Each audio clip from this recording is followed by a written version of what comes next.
Richard Dawkins, welcome to our podcast. Thank you very much indeed, Sister.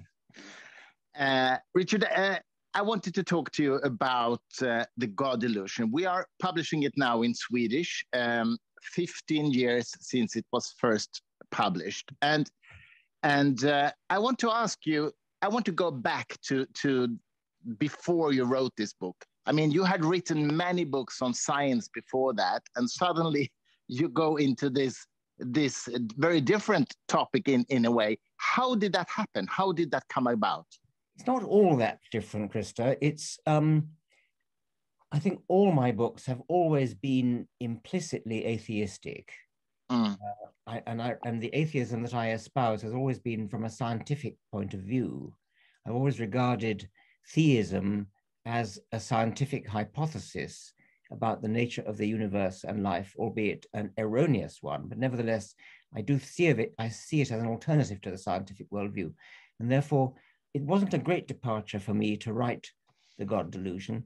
As to when I wrote it, that was postponed a bit on John Brockman's advice. You know John Brockman, my literary assistant. He advised me in the late 1990s, when I originally wanted to write the book, that it was not a good time to do it. He thinks naturally in terms of an American market first, and he thought he couldn't sell an atheistic book in America at that time. He changed his mind after 9/11, and during the presidency of George W. Bush, when religion became much more of an obvious threat. And so he got in touch with me and told me that he thought now was the time to publish The God Delusion. So that was just after 9/11, you're saying? Well, it was more than just. I mean, it was 6 years after, but it was because of 9/11 that John Brockman advised me to change my mind and write the book. Okay, I see what you mean. No, but of course you're right. You could see in your previous books that this was a theme, underlying theme all the time, and therefore I want to ask you, when you decided to write this book, did it come quickly for you? I mean, you had all these thoughts already in your mindset, and you just had to get them down, or did it take time for you? It did take time. I mean, in a way, my thoughts were all there, but of course, as you know, writing any book, you mess around with orders of chapters and you realize this is the wrong order and you have to change it. And so it does take a lot of organization and a lot of revision. Okay. Can you tell us a little bit about how the first reception of the book was? I don't remember in detail what the reviews were like. So no, I don't remember that. It did sell very well. So I suppose from that point of view, the reception is still selling very well, I have to say. But so I suppose that's a good indication of the reception of the book. Yeah, but you know, sometimes books have a slow start and then they sort of explode. But yours started to sell at once very well. I suppose it did. I don't remember, Krista, actually. No. I don't remember whether it was a slow burner or not. I think it sold pretty well to begin with. Okay, can you tell me about the reactions? I mean, this was sort of almost the first in a series of books on the same theme. But how were the reactions? Did you get very hostile reactions at once, or what do you remember from that? It was not the first on this theme at that time. Sam Harris's End of Faith was before it. Yeah. I suppose there were hostile reactions from religious people, which didn't bother me very much. Yes, I think a lot of reaction was a misunderstanding. A lot of reaction was sort of, well, Dawkins doesn't believe in the kind of God that I don't believe in either, sort of thing. And I think I wrote a preface to a new printing of it, which I hope is in the Swedish edition. Yeah, it is. Yeah. About I'm an atheist, but, and a whole lot of people said, I got rather used to the idea of people saying I'm an atheist, but, and then so that would be worth looking at from that point. Yeah. I remember I saw quite a few debates you did at that time, and I remember that you were debating also scientists like John Lennox, for example.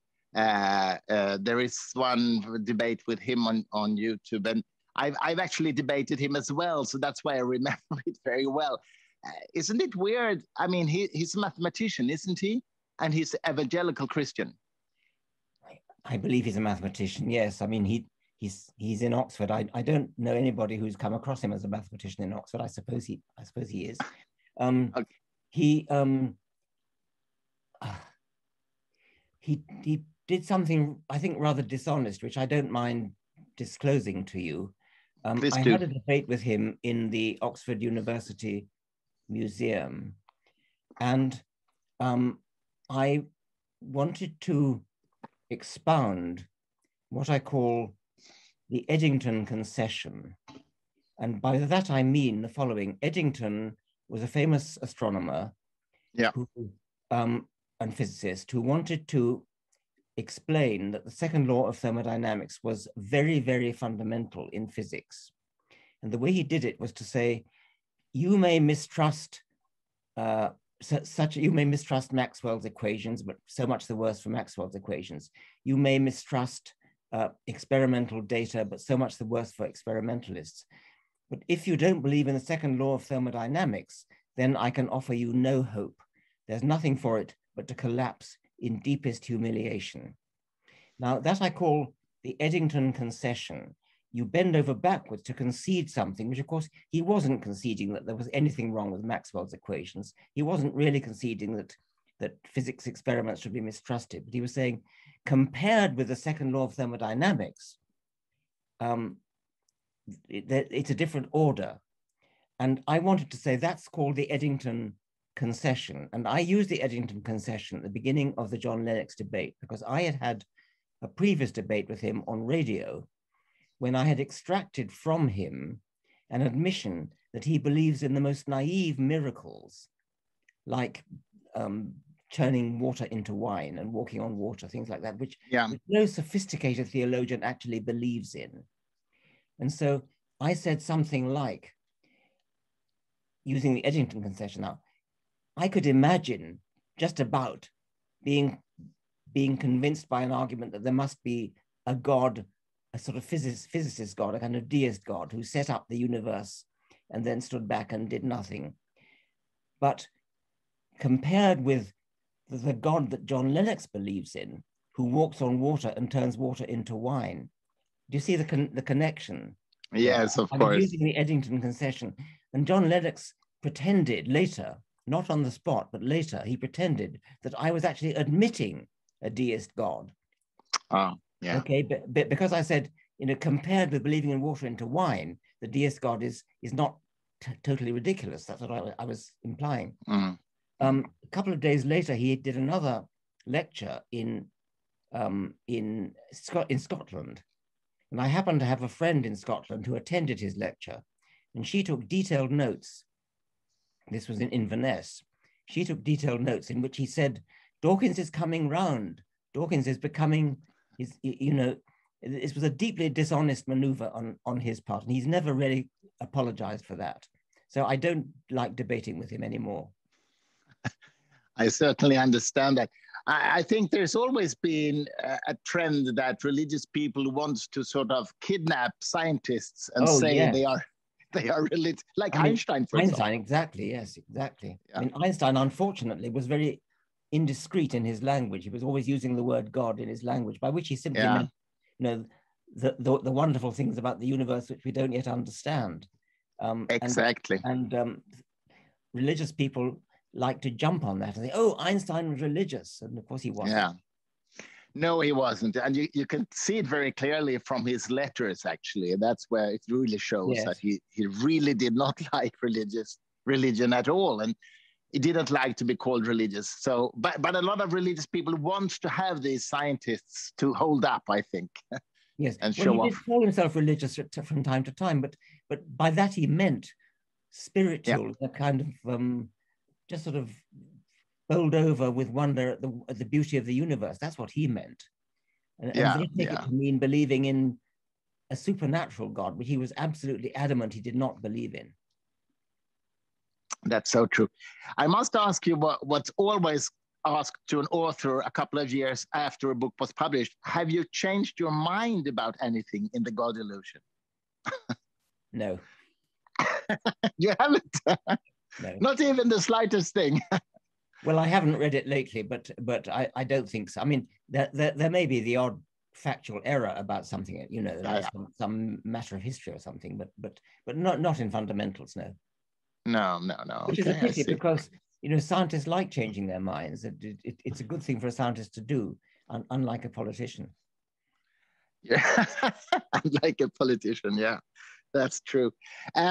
Anyway, if we're going to talk more about that book, but I just want to mention that you quite recently published also Outgrowing God is the English title, right? Yes. The Swedish is Hej då Gud. And as I understand it, it's written for younger people, but you have the same idea as the God Delusion. Yes, very much so. It's a kind of young person's version of the God Delusion. It has a bit more, well, about half of Outgrowing God is actually about evolution.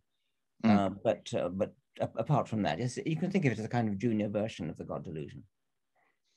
And the reason you wrote it, I understand, is to reach out to younger people, basically. Yes, the original plan was to actually write a much younger book for you know, for a picture book for really young children, and that proved difficult to sell to publishers. They didn't want a book for children, and so the publishers who eventually decided to publish it kept on pushing me to push the book to an older age group, and so it kind of ended up as a sort of teenage book. Well, sort of 12 upwards kind of book, as opposed to for young children. What kind of reactions have you got on that book? Pretty good. I mean, it's not a major bestseller like The God Delusion, but it's still selling well. I mean, are you getting reactions from schools or get emails from young people?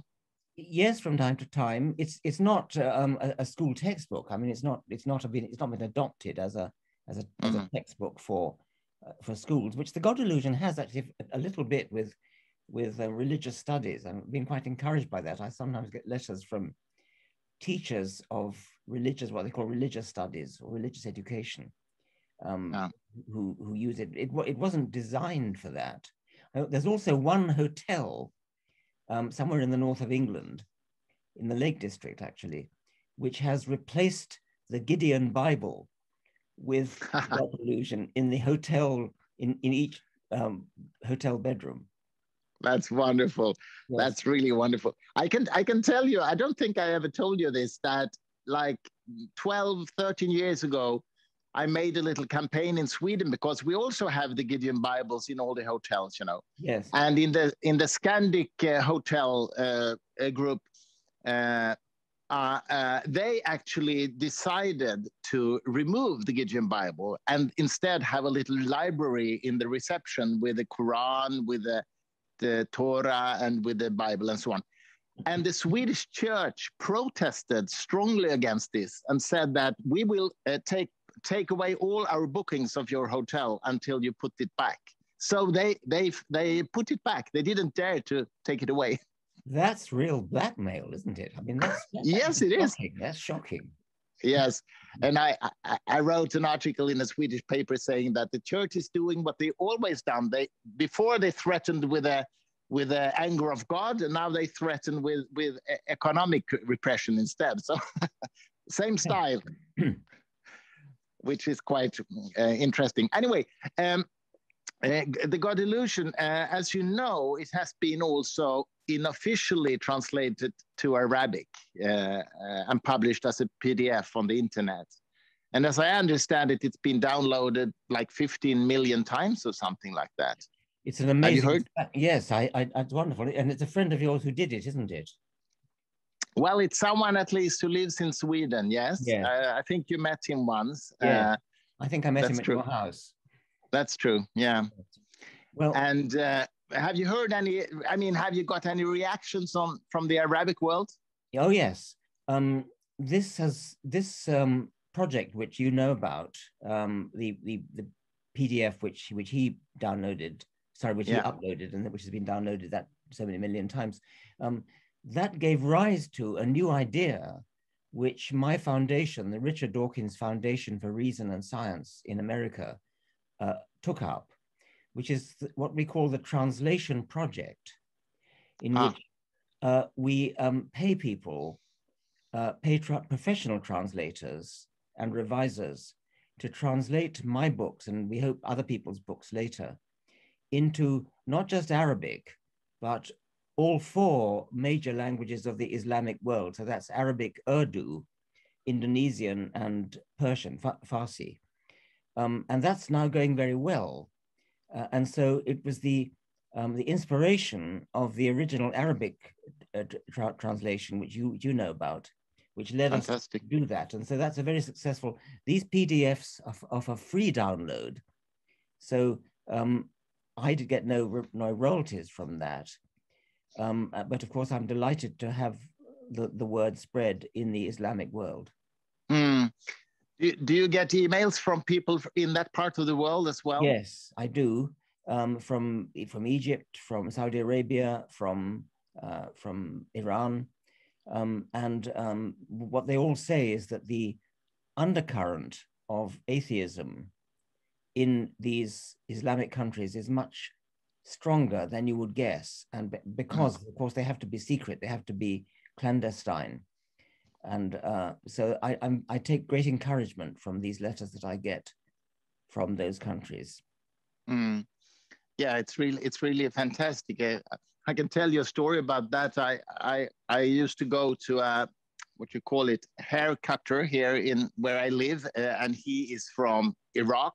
And he told me one day, he knows I'm a publisher of these books. He told me that he had downloaded your Arabic version of this book and read it. And he said, it's so fascinating, so inspiring, but I don't dare to tell my wife I'm reading it. He said, gosh, that's a very revealing story, Krista. It is. Yes, good. So it certainly has effect. I mean, it affects these people, which is very, very good, I think.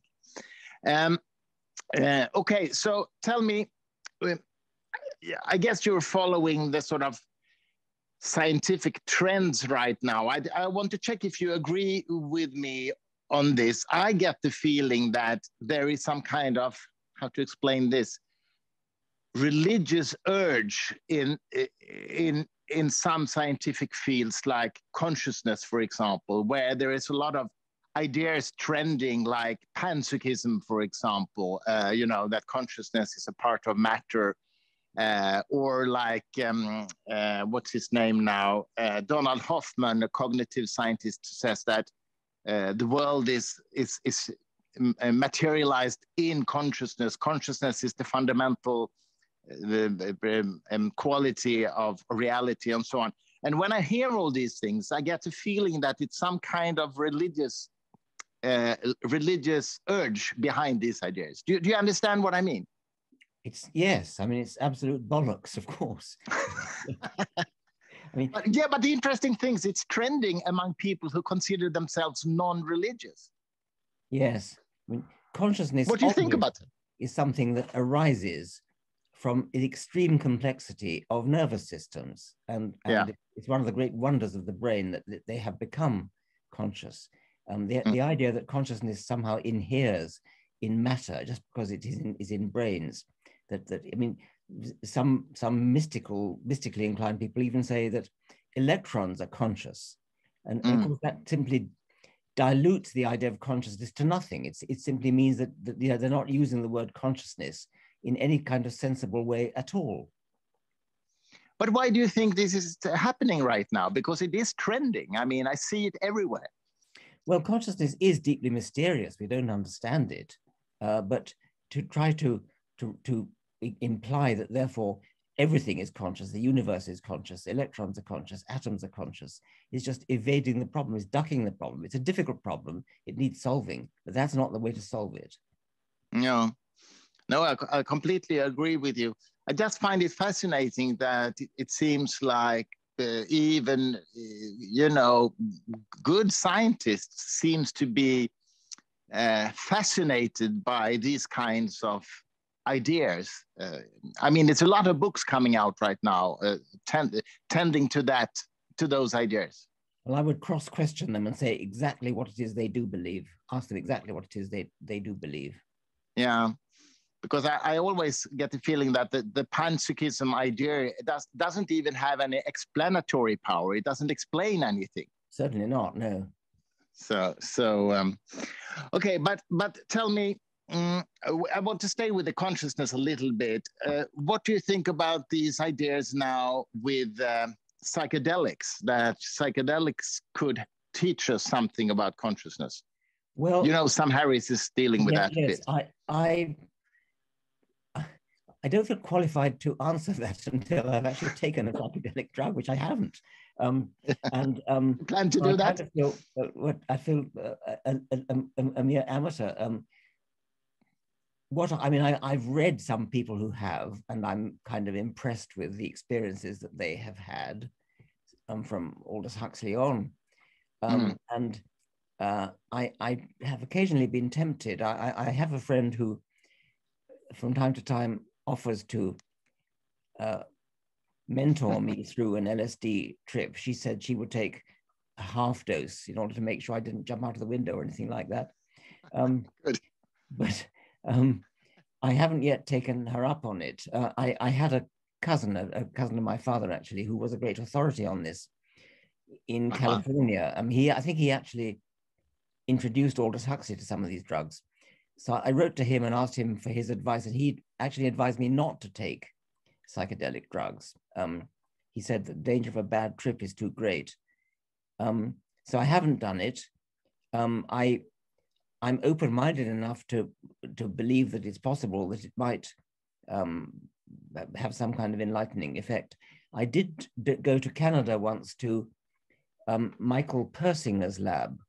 This is not a drug we're talking about now, but this is he puts a modified motorcycle helmet on his subject, who sits in a totally dark room, and then he passes magnetic field through the brain, and about 80% of subjects get some kind of mystical experience from this. And meanwhile, he monitors the EEG rhythms. And I went, the BBC took me there to do a sort of documentary on this. And so they were recording my impressions of this. 20% of people are not affected by it. And unfortunately, it turned out that I was one of the 20%. So I did not have a mystical experience. I was looking forward to it, but it didn't happen. They had a control in the experiment, a single control, which was one local vicar who went into the dark room immediately after me. And he, like me, said that it had no effect. However, when Michael Persinger looked at his EEG rhythms, they were the EEG rhythms of a absolute straight down the line susceptible subject, one of the, not just the 80%, but right, major susceptible. And Michael Persinger believes that this vicar was actually lying and that he didn't want to admit that these magnetic waves had any effect on him, but his EEG rhythms suggested that he certainly did have a response. That's a wonderful story. I'm getting curious. Who is this cousin of your father who is an authority? He's recently died at a very advanced age. His name was John Smithies, J.R. Smithies, Smythies. And he was a psychiatrist, I think quite a distinguished psychiatrist, who moved to California and experimented himself with psychedelic drugs long before it became trendy, long before it became fashionable. And he did know Aldous Huxley, and I think he had introduced him to one of these drugs. Mm-hmm. Wow. Yeah, you mentioned LSD. I mean, my suggestion would be that if you want to try something, try psilocybin, these magic mushrooms, because it's not as hallucinatory, I think, as LSD. I never tried LSD, actually, but I think that's much stronger. So if you want to try for the first time, go for psilocybin. Well, but you should. For the full experience, I don't know. I'm not in any immediate hurry to try anything anyway. well, but seriously, I think it's interesting and fascinating that the reports on clinical use are so positive. I mean, treating depression and treating anxiety and so on. It seems to be very, very good results. Have you heard about it? Which drug is that? Psilocybin, the magic mushroom. Yeah, okay. No, I haven't heard about that. They are doing a big study in Sweden now at Karolinska Institute, which is going to be presented this autumn. But I know from international studies that it's very, very positive. Okay. And it's been so sort of stigmatized to do that before because it's considered a drug. Yes. Okay. Yeah. Interesting. So it's interesting. Yeah. Okay. And another thing I wanted to ask you.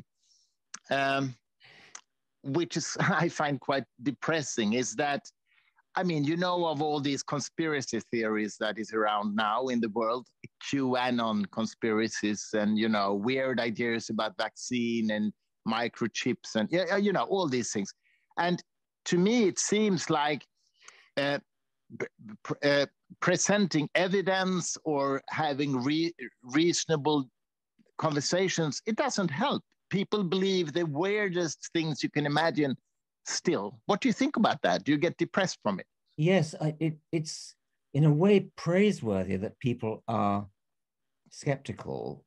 And so in a way, being skeptical of received wisdom and going for mad conspiracy theories has got a certain virtue to it. The trouble is that it's all very well being skeptical, but the gold standard is evidence. And so they don't seem to care about evidence. It's as though they take skepticism to a ridiculous extent. But what you should be doing is, by all means, be skeptical of something that you hear, but then ask yourself, anybody else, what is the evidence? Look for the evidence.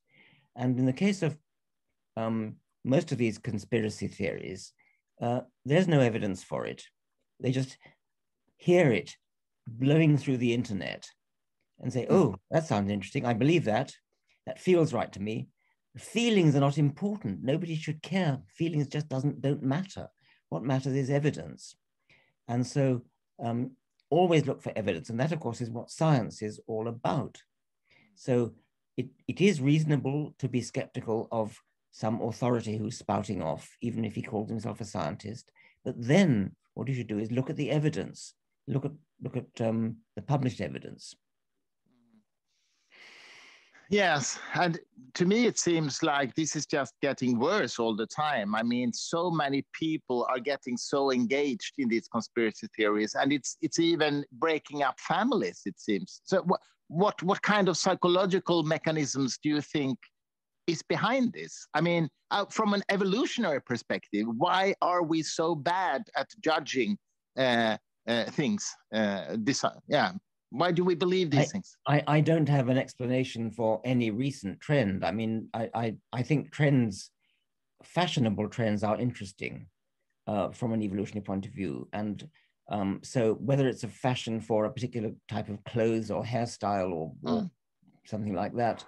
And so if there is a fashion for believing in wildly ridiculous theories, then maybe you gain social prestige. You know, I'm even more credulous than you are, more gullible than thou, kind of one-upmanship.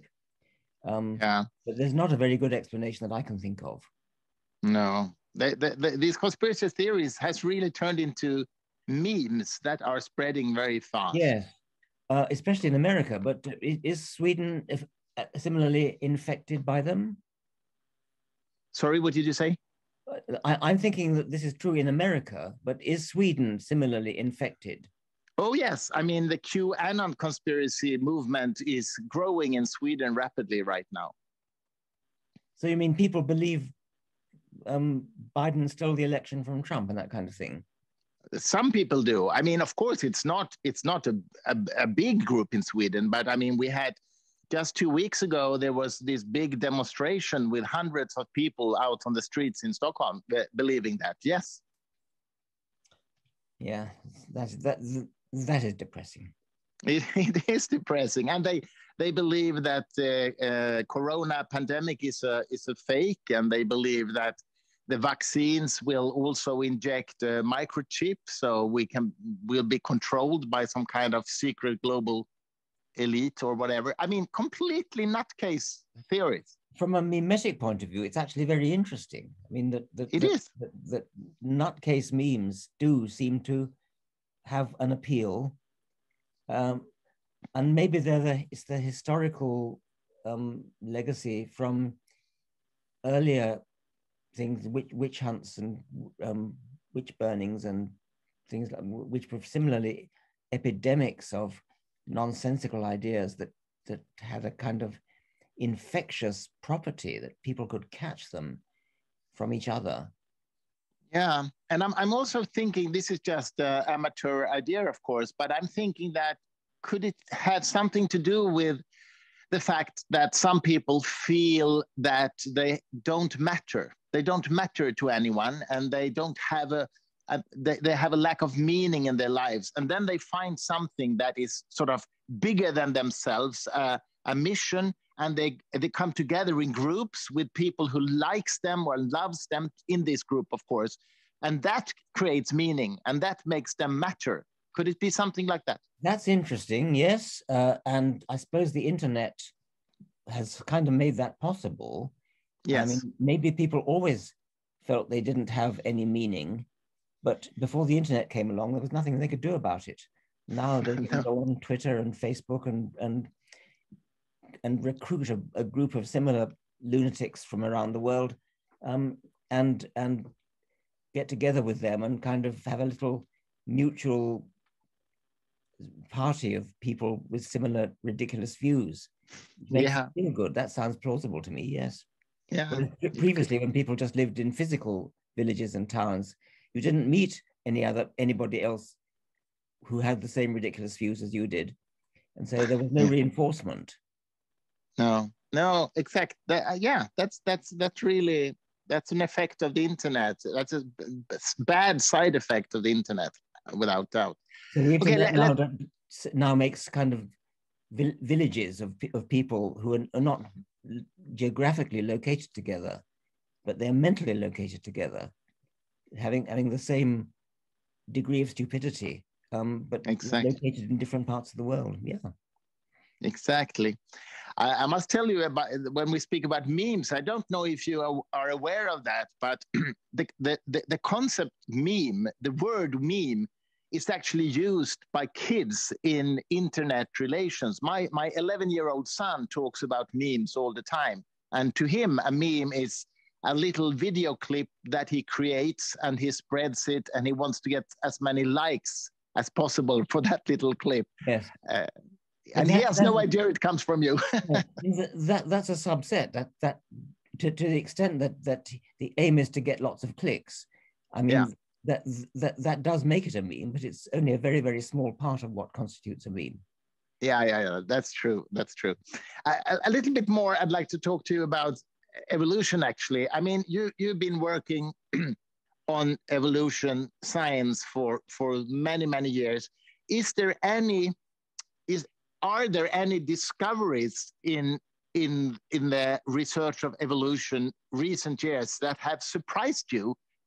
Do you see what I mean? Have you learned something new from the science of evolution that you didn't know before when you started? Yes.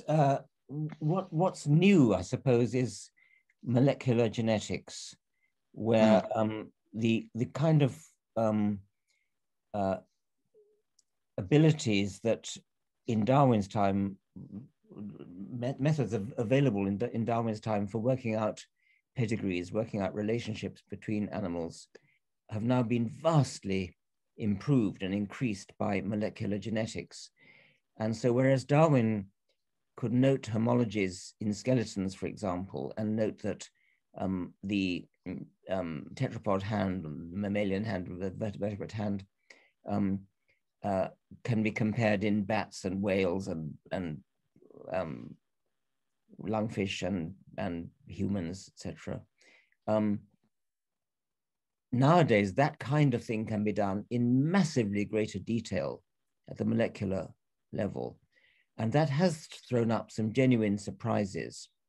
It's not so new nowadays, but the biggest surprise to me was discovering that hippopotamuses, are closely related to whales. Whales spring from right in the middle of the cloven-hoofed animals. So it's not that they're off to one side of the cloven-hoofed animals, they're right in the middle of the cloven-hoofed animals. They belong with hippos more closely than any others. And so they don't, of course, have hooves at all, but nevertheless, taxonomically speaking, whales are cloven-hoofed animals related strongly to hippos. That's an amazing finding, and it illustrates the power of molecular genetics to change minds. It also illustrates the power of selection to seize upon a lineage like whales. And once they get into a different medium from land into total dependence on sea, they're then freed up to totally change everything about them, so that there's nothing about a whale that looks at all like a hippo. But because it's been, the buoyancy of water frees it up from the tyranny of gravity on land, it can become large, a totally different shape, become streamlined. Everything about it changes just surprisingly rapidly. So I suppose that would be one big example of a change that's come about during those decades you referred to. Yeah, extremely fascinating. I didn't know about that. Do we understand how the process, actually, the graduate process of going into the water, how that happened? Well, yes. I mean, there are fossils, and so there are intermediates, which we find in the fossil record, where animals still had legs that they walked with, and doubtless they went some of the time into the water, like modern seals and sea lions do, and they finally emancipated themselves from the land altogether, and then so they lost their hind limbs altogether, except for tiny vestigial bones buried deep in the body, and the front limbs became flippers, which in some cases are extremely large. So yes, the intermediates in the fossil record are all there, and the driving force, as always, of course, was natural selection. Extremely fascinating. Okay, I want to end with a question of a more of a personal kind. In all your work and everything you do, what makes you feel the most alive? What is giving you the most satisfaction in your work and life? Science and the amazing fact of our existence, which is amazing enough, but the even more amazing fact that we can understand it. And it's something that was not possible in earlier centuries, before about the 19th century. And it's an astonishing thing to me that the prodigious complexity of living beings such as ourselves exists and has given rise to brains which are capable of understanding it, understanding where it came from, and well on the way to understanding, if not everything about it, a great deal about it. That's wonderful. Okay, Richard Dawkins, thank you so much for coming to our podcast. Thank you very much indeed.